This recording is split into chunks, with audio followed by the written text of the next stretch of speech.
Kamusta mga ka-fam? Welcome back sa inyong paboritong channel. Kung hindi pa kayo nakasubscribe, ano pang hinihintay nyo?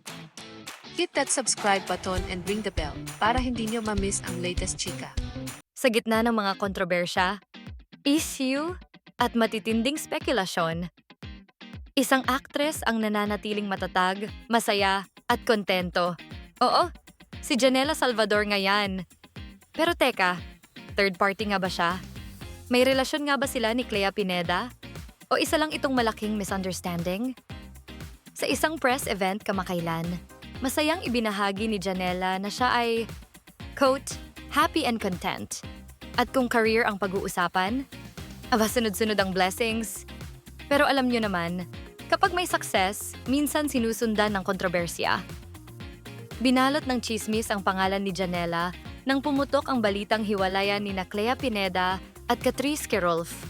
Ayon sa mga marites, di umano'y si Janela raw ang third party. Dagdag pa riyan, may mga spotted sightings pa raw sina Janela at Clea off-cam. Kaya lalo pang uminit ang issue.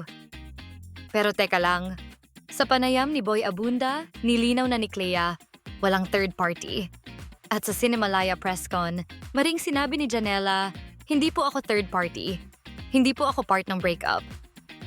Klaro sa lahat ng pahayag, nagkapalagayang loob ang apat na aktres dahil sa bonding sa set.